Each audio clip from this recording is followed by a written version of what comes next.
Now we're going to go in and talk to Cathy. Cathy, do you hear me? I hear you, Julie.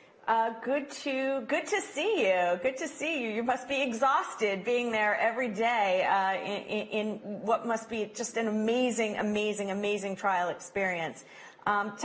Start with me and tell me what the vibe is in the courtroom. And I ask you that because it seems like the prosecution and the defense get along pretty famously, especially when the jury's not there. Yeah, interesting.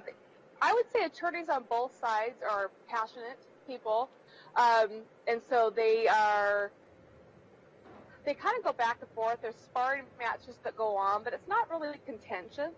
And maybe that's because I also know and see their interactions during breaks and before and after court. There's no animosity between these two sides at all. They're both just, very passionate about their causes here.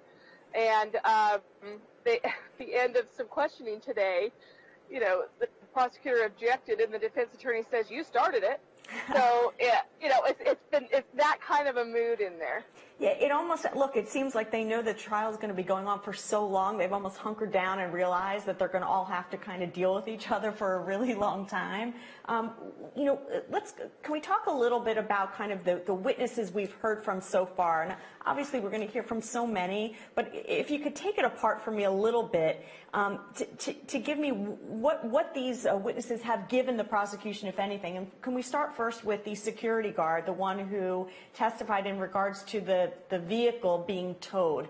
How does that move the prosecution's case along, if anything? I don't know that it moved their case along. I think they have to present it. It's part of the evidence in this case. The one question the prosecution asked was there a mode of public transportation near the parking lot? So that would insinuate that the car was dropped off and then the killer, that's how the killer got back to their own vehicle. There's so much squabbling over the time it was towed, if the records were accurate, and it was a lot. And in the end, I honestly did not see what that mattered one way or the other. And actually, that's been happening with the witnesses. I was going to say with all the witnesses. Look, we've only had, this is number 4. This is number 4. There's a lot of questioning that goes on, and so witnesses are taking a very long time. Yeah, no, I'm sorry, I apologize. Go ahead. Oh, no, I was just going to talk more about the other witnesses. Yeah, no, please, I was going to ask you because go ahead, go right ahead. First up was Joseph McStay's mother, Susan Blake. She asked not to be on camera. We were allowed to show audio with her, and the reason is she was very, nervous about testifying, but it was going to be very emotional for her, and she didn't want the extra, nervousness of the cameras being in the courtroom. So she broke down the stand several times and talked about the things that she did, trying to find her family, her son's family, and trying to keep her son's business going, because for when he returned, she didn't want his business to fold. So she was giving Charles Merritt money, writing checks that he said he needed to pay vendors. And so she was doing everything she could to try and keep it, she said, for like a 7-week period or something. And then Mike McStay has been on the stand, and he finished this morning. He was on the stand yesterday.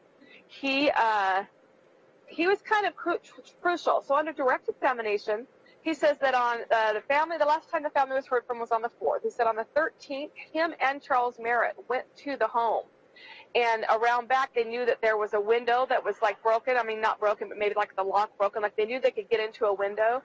And his direct testimony was he was trying to crawl in this window, and Merritt wouldn't help him at all. And Merritt stood on the other side of the porch, and he was trying to, push the blinds away and crawl in at the same time, and he thought it was odd that Merritt wouldn't give him any help. And he said Merritt didn't come in the house. That was very clear. That was said on direct. On cross-examination, he's refreshed his memory with what he told police 2 days after that, back in 2010, and he said he got in through the window, came and opened the sliding glass door to let Charles Merritt in.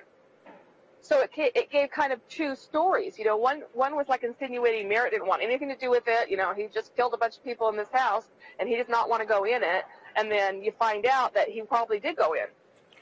Yeah, it's funny. Like, I noticed that also, but I do start to ask myself, you know, at the end of the day, it kind of reminds me of when they question whether an individual cried or they didn't cry, you know, and they make a huge deal about it. You know, why would, if he had killed these people or hadn't killed these people, why would that in any way indicate whether he'd want to enter the house or not? You know, it doesn't seem to have a natural progression that if you killed someone, that means you're not going to go in the house. Quite frankly, one would argue the opposite, that you'd walk in and act like there's no big deal.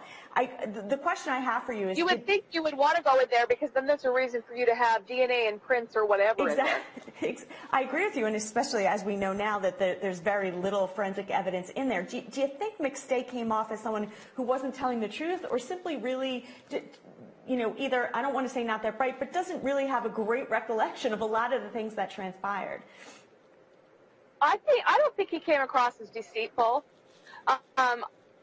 Everybody has to remember, because the same problem with the mom when she was on the stand. This was 9 years ago.